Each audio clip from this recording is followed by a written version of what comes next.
किसान भाइयों, आप सभी का स्वागत है। गन्ने में इस समय वाइट फ्लाई, चूँकि टेम्परेचर ज़्यादा है, ह्यूमिडिटी भी ज़्यादा है, तो वाइट फ्लाई लग रही है। गन्ने की पत्ती आप देख सकते हैं, जहाँ पर कुछ सफ़ेद और काले जैसे अंडे और इसके लार्वा गन्ने की निचली सतह जो पत्ती की है उस पर दिखाई पड़ रहे हैं। इसके एडल्ट और लार्वा दोनों के पास सकिंग और पार्सिंग टाइप यानी सेल टाइप को चूसने का और उसमें छेद करने का माउथ पार्ट्स इनके पास होता है, जिससे गन्ने की नीचे की जो सतह है उसको ख़राब कर देते हैं और गन्ने नीचे की तरफ काले दिखाई पड़ते हैं। निम्फ और एडल्ट दोनों मिलकर के नुकसान करते हैं। और ऊपर की तरफ अगर देखेंगे शुरुआती दौर में, तो गन्ना की जो पत्ती है वो पीली दिखाई पड़ेगी। यहाँ पर आप देखें, पीली और ब्राउन दिखाई पड़ेगी। जब ये सूटी मोल्ड छोड़ते हैं यानी काले रंग का एक पदार्थ बन जाता है, हनी ड्यू का सेक्रेशन करते हैं, जिससे सूटी मोल्ड यानी एक फंगस डेवलप हो जाती है, जिससे गन्ने की पत्ती चाहे ऊपर की सतह हो खास तौर से और चाहे नीचे की, वह काली पड़ जाती है। काली पड़ने के कारण और पीली होने के कारण फोटोसिंथेसिस, जिससे गन्ने का भोजन बनता है, वह प्रभावित हो जाता है। और प्रभावित होने के बाद गन्ना धीरे धीरे सूखने लगता है। 10 से लेकर के और 30% तक गन्ने की नुकसान होने की संभावना इस कीड़े से रहती है।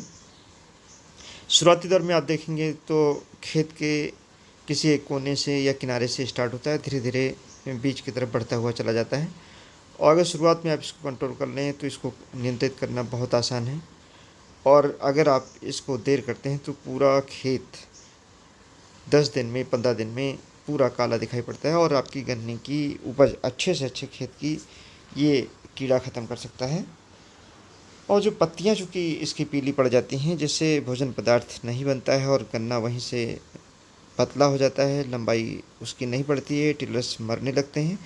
और आखिरी में जो आपकी उपज है, सीवियर केस में 30% तक उपज कम हो जाती है। यानी अगर आपका उत्पादन 50 कुंटल होना है तो वो केवल 35 कुंटल तक होगा। काफ़ी बड़ा नुकसान इस तरीके से हो जाता है।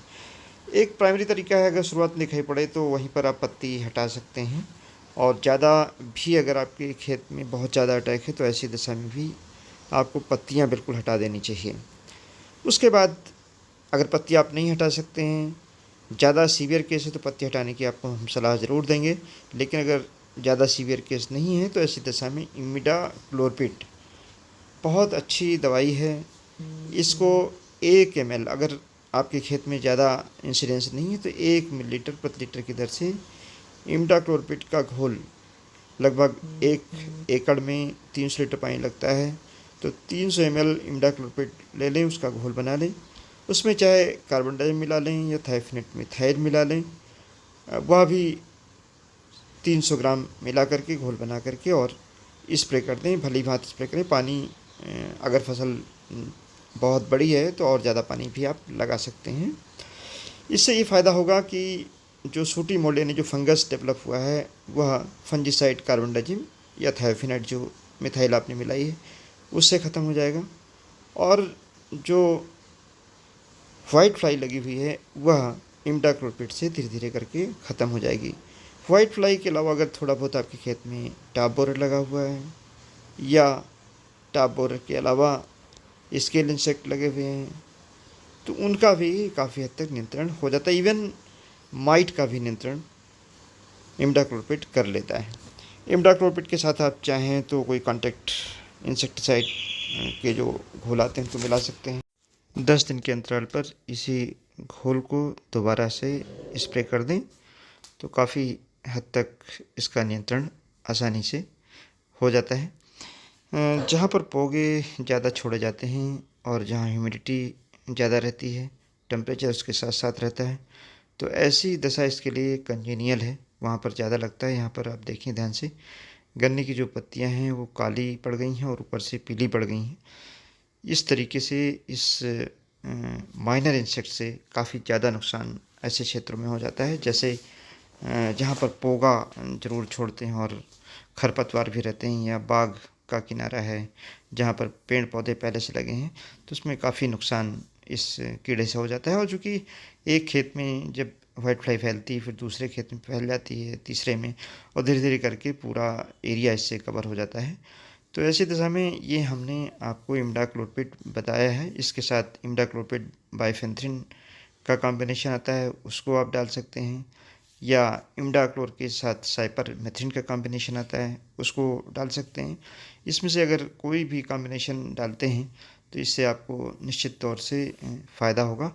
वाइट फ्लाई वैसे तो एक तरीके से माइनर पेस्ट है गन्ने का, लेकिन चूँकि इधर बहुत सारा हम लोग पेस्टिसाइड डालते रहे हैं, तो इसके जो नेचुरल एनिमी थे जैसे लेडी बर्ड बीटल है, तो उसका काफ़ी नुकसान हो चुका है। पहले ही हम लोगों ने बहुत सारी दवाई डाल रखी है और पोगा अलग से छोड़ रखा है, खरपतवार भी हो जाते हैं। और चूँकि इस बार बारिश ज़्यादा हुई है, ह्यूमिडिटी ज़्यादा है और टेम्परेचर भी साथ में मेंटेन है, इस वजह से वाइट फ्लाई का आपतन ज़्यादा हुआ है। माइट कहीं कहीं दिखाई पड़ता है, माइट के लिए ओमाइट डालें 2 ml प्रति लीटर की दर से, और 2 स्प्रे ओमाइट का भी कर दें, तो आपकी गन्ने की पत्तियां अगर ठीक रहती हैं तो गन्ने का उत्पादन अच्छा मिलने की संभावना रहती है। ये 2 चीज़ें हैं, और साथ में टॉप बोरर का ज़रूर ध्यान रखें। जैसे ही आपको छेद वाला गन्ना दिखाई पड़े उसको तोड़ के खेत से हटा दें। धन्यवाद। जय हिंद, जय भारत।